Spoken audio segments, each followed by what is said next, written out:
Pride before the fall. The mess hall of Station Dominion 7 thrummed with the confident voices of young recruits, their chitinous armor gleaming under the harsh artificial lights. The station's atmosphere generators created a constant low hum that seemed to amplify their boisterous conversations, turning the metallic chamber into an echo chamber of youthful arrogance. Kashyyyk, a tall Sene warrior whose emerald scales caught every glimmer of light, held court at the central table. His recent promotion to squad leader had only inflated his already considerable ego. "Have you seen their primitive vessels?" He clicked his mandibles in derision. "They still use nuclear fission for deep space travel." Nuclear fission. "We abandoned that technology centuries ago." Around him, fellow recruits chittered in agreement, their laughter a discordant symphony of hisses and clicks that bounced off the station's walls. Many of them were fresh from the academy, their carapaces still gleaming with that unmistakable sheen of inexperience. None had seen actual combat, but all were eager to prove themselves in the ongoing expansion of the Trar Dominion. VES, a battle strategist in training with unusually long sensory appendages, leaned forward. "I've been studying their tactical databases. Did you know they still rely on satellite systems for global communication? Their entire infrastructure could be crippled by taking out a few floating pieces of metal." She traced a pattern on the table's surface with one sharp claw. "It's almost embarrassing how vulnerable they are." The conversation might have continued in this vein indefinitely had it not been for Zexare, the youngest of the group. Unlike the others, his carapace bore the distinctive markings of the outer colonies, places where contact with other species was more common. "But hasn't anyone heard about what happened at Proxima Centauri?" A momentary silence fell over the table. Proxima Centauri was a name that carried weight, even among these inexperienced recruits.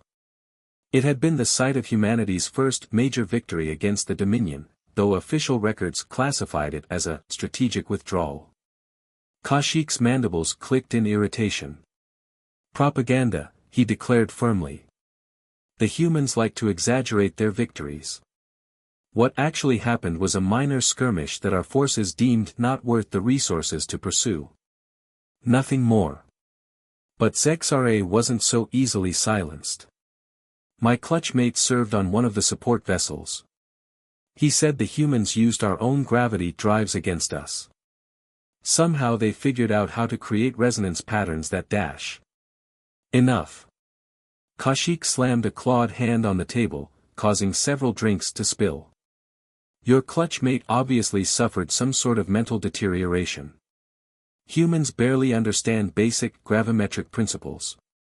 They're still experimenting with something they call quantum entanglement, technology we mastered during our first age."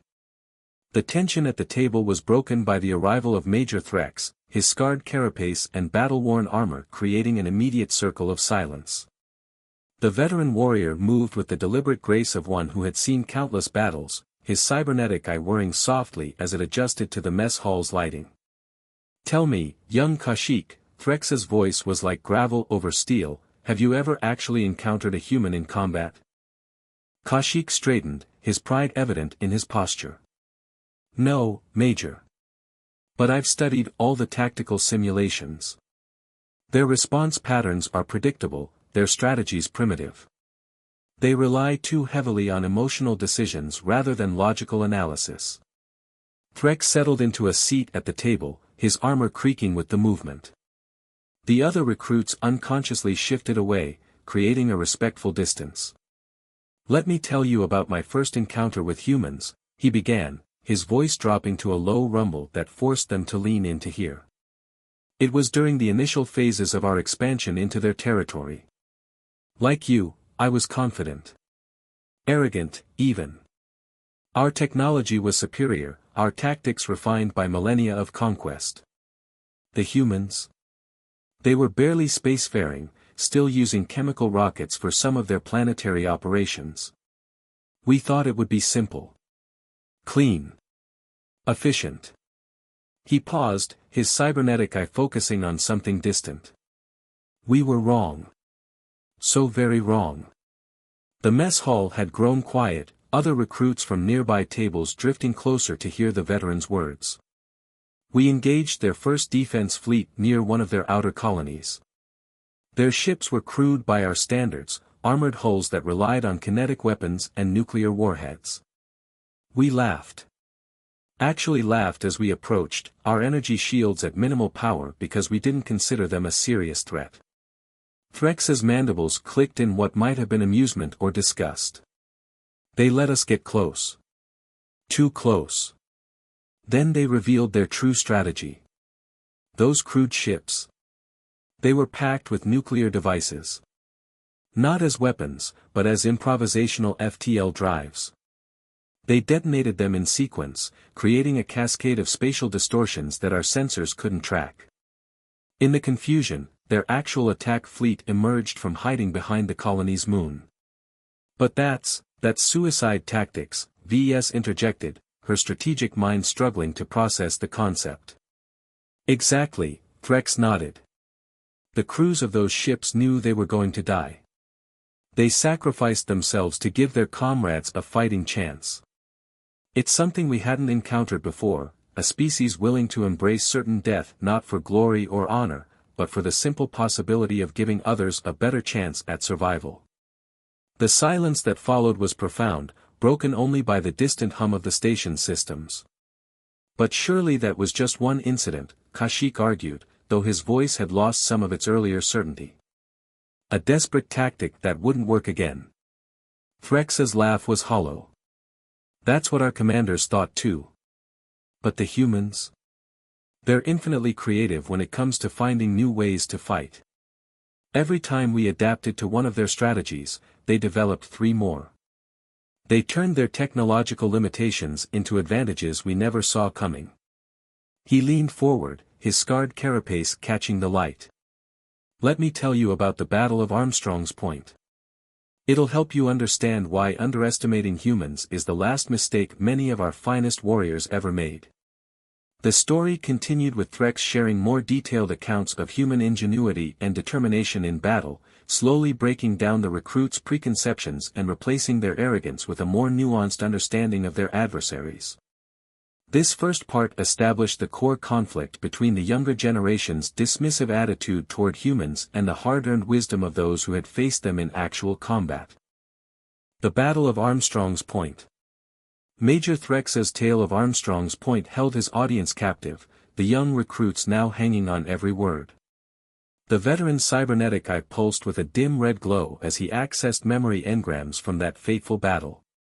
Armstrong's Point wasn't even a proper military installation, he began, mandibles clicking thoughtfully.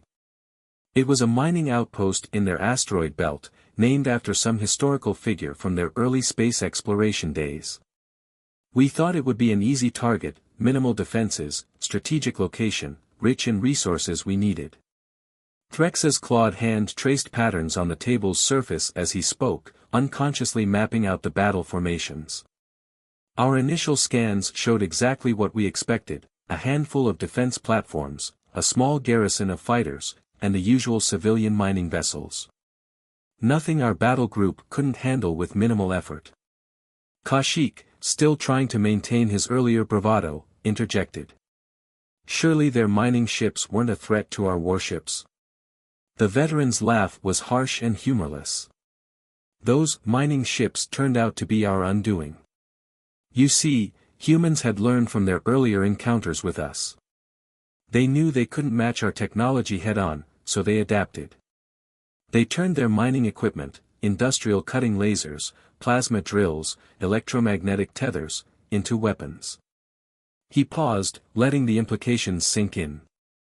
But that wasn't even their most clever trick. The humans had spent months hollowing out dozens of asteroids, turning them into what they called Trojan horses. When our fleet moved in for the attack, these asteroids were indistinguishable from the thousands of others in the belt. Our sensors registered them as nothing more than floating rocks.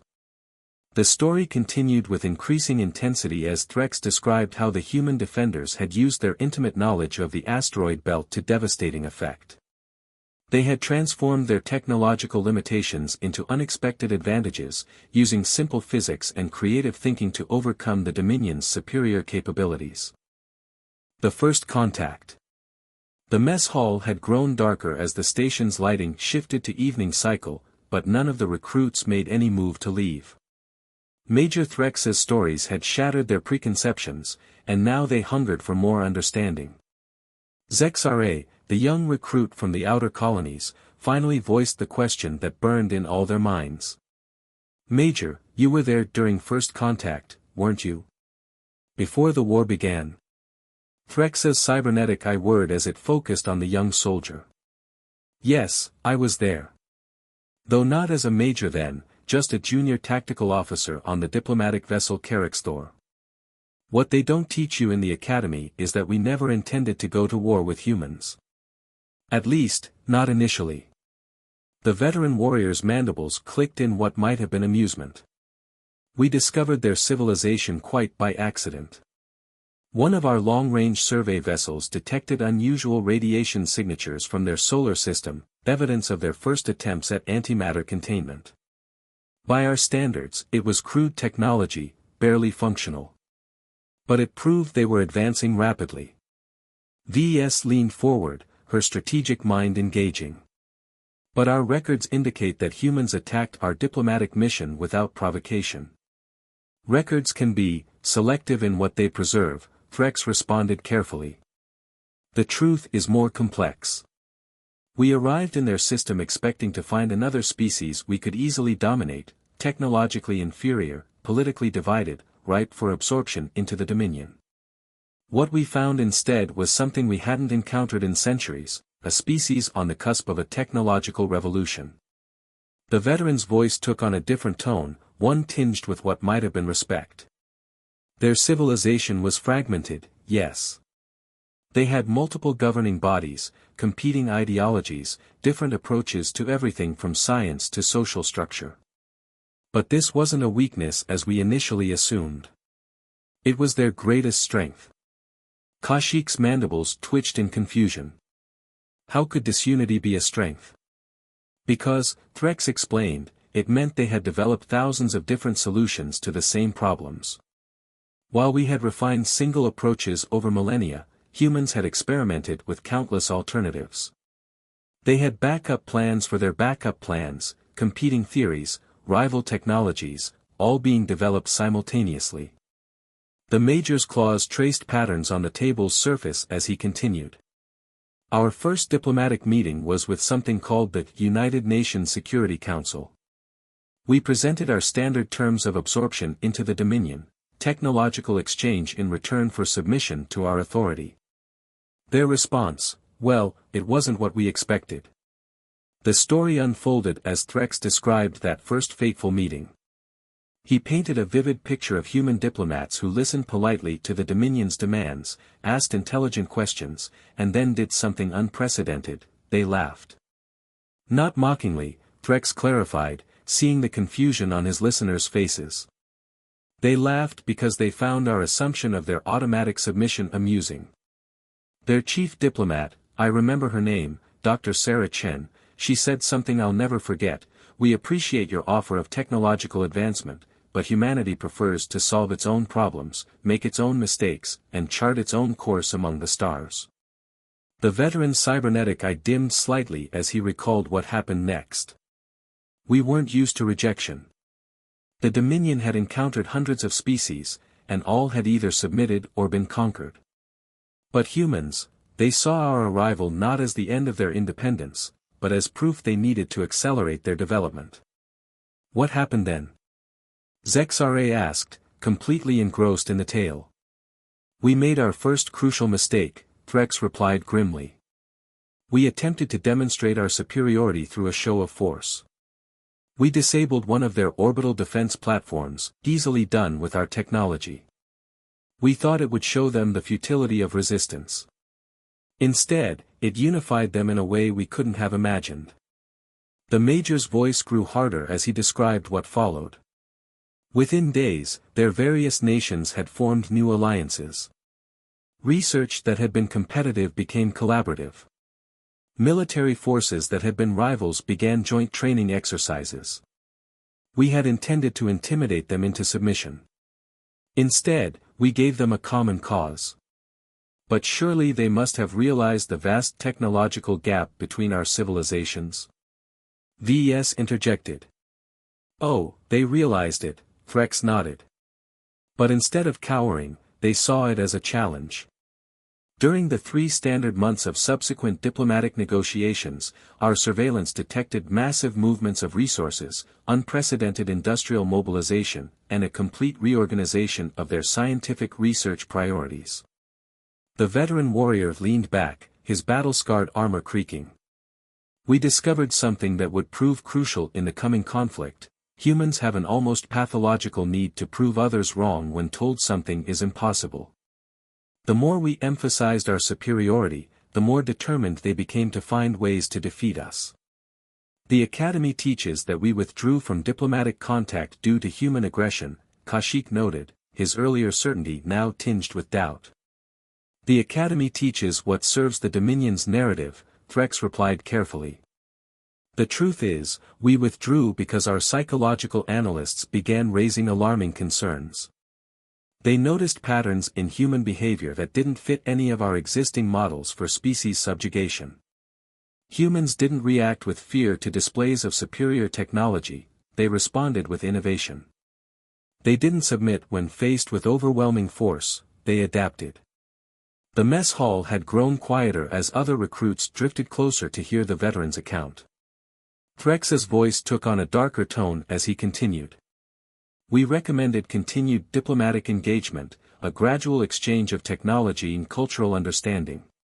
But the Dominion's leadership had grown accustomed to quick victories and easy conquests. They couldn't conceive of a primitive species refusing our generous offer of absorption. So instead of patience, they chose aggression. And that's when we learned our first harsh lesson about human warfare. The price of arrogance. The artificial evening of the station had fully set in, casting long shadows across the mess hall. Major Threx's audience had grown, with even some of the station's technical staff lingering at nearby tables, drawn in by the veteran's account of humanity's first resistance.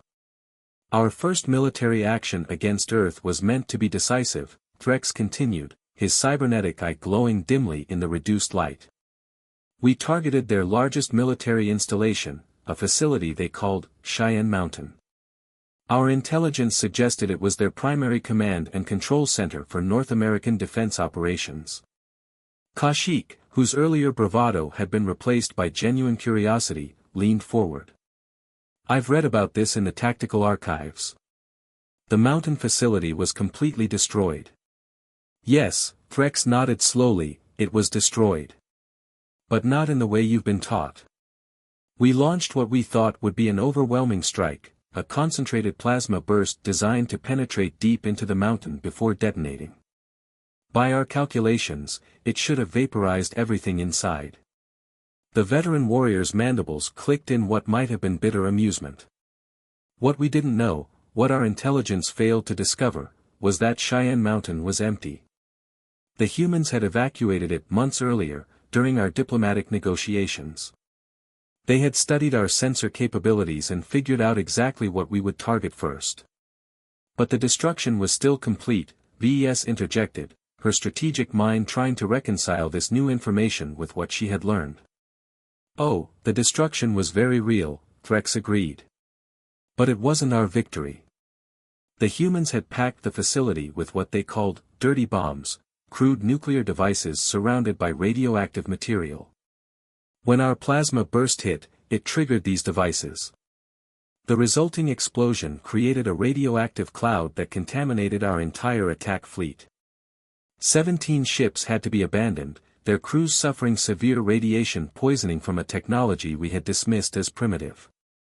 The silence that followed was profound, broken only by the distant hum of the station's systems. Threx let the implications sink in before continuing. That was just the beginning. While we were dealing with the contaminated fleet, the humans launched their real counterattack. They had hidden small, automated weapons platforms in the debris field around their planet, platforms our sensors dismissed as space junk. These platforms deployed what they called tungsten rods, simple metal cylinders accelerated to relativistic speeds. No energy weapons, no advanced technology, just basic physics turned into a devastating weapon. The veteran's voice grew harder as he described the aftermath. We lost 23 more ships before we could react. Not to advanced energy weapons or superior technology, but to chunks of metal moving really, really fast. The humans had taken one of the simplest concepts in physics and turned it into a weapon that could pierce our most advanced shields. A new understanding. As Major Threx's tale approached its conclusion, the mess hall had fallen into complete silence. Even the station's ambient hum seemed muted, as if the very machinery was listening to the veteran's words. The young recruits who had started the evening full of mockery and derision now sat in thoughtful contemplation. The turning point, Threx continued, his voice carrying the weight of hard-won wisdom, came after what humans called the Battle of Luna. We had established a forward base on their moon, thinking its strategic position would give us control over Earth's orbital space. Again, we underestimated human resourcefulness. The veteran's cybernetic eye flickered as he accessed painful memories. They let us build our base. Let us fortify it. Let us fill it with our most advanced weapons and best troops. Then they showed us something we didn't expect. They had been mining their moon for centuries, creating vast underground networks of tunnels and chambers. Networks that ran directly under our base. Zexare's mandibles quivered with anticipation. What did they do? They collapsed them, Threx replied simply. All of them. Simultaneously. The entire lunar surface under our base simply disappeared. Swallowed up by caverns we never knew existed. But that wasn't even the worst part. As our base sank into the lunar crust, they detonated nuclear devices they had planted throughout the tunnel network. The explosions didn't just destroy our base, they altered the moon's orbit slightly, creating gravitational fluctuations that disrupted our entire fleet's navigation systems. The veteran warrior leaned forward, his battle-scarred armor creaking. Do you understand what that means? They were willing to permanently alter their own moon, to change the very gravitational dynamics of their solar system, just to defeat us. The sheer scale of their commitment to resistance was unlike anything we had encountered before. Kashyyyk, who had started the evening mocking human technology, now spoke with a hint of awe in his voice. They sacrificed their moon. Damaged it, yes, Threx nodded. Created permanent changes to its structure and orbit. Changes that would affect their planet's tides, weather patterns, and orbital mechanics for generations to come. But they considered it an acceptable price for victory. The Major's voice took on a teacher's tone as he continued. That's what none of you understand about humans. Their greatest strength isn't their technology, or their tactics, or even their resourcefulness. It's their absolute commitment to survival. They don't fight for glory like we do. They don't fight for honor or conquest. They fight because they refuse to submit, refuse to be conquered, refuse to be extinct. V.S., the young strategist, finally spoke up. But surely they must have limits. Points beyond which they won't go. Threx's laugh was hollow. Their limits? Let me tell you about their limits. When we threatened to bombard their cities from orbit, they responded by rigging their own cities with thermonuclear devices. Their message was clear: if we destroyed their cities, they would ensure nothing remained for us to claim. They called it scorched earth, an ancient practice of denying resources to an invader by destroying everything. The veteran rose slowly, his towering form casting long shadows in the dim light. Remember this, all of you. Humans don't think like us. They don't fight like us. Where we see combat as a path to glory, they see it as a test of survival. Where we follow established tactical doctrine, they improvise and adapt. Where we rely on superior technology, they turn our own advantages against us. Threx's final words carried the weight of command. So the next time you're tempted to laugh at their primitive weapons or inferior technology, remember this: humans don't need to match our technological level to defeat us. They just need to be more determined, more creative, and more willing to sacrifice than we are. And in my experience, they always are. The mess hall remained silent long after Major Threx departed. The young recruits, their earlier arrogance thoroughly demolished, sat in contemplation of his words. They had begun the evening believing they understood warfare, believing in their inherent superiority. They ended it with a new appreciation for the complexity of combat, and a healthy respect for the species they had so recently mocked. In the days that followed, the story of Major Threx's warning spread throughout the station. The laughter and mockery that had once filled discussions of humanity were replaced by more thoughtful analysis and serious study.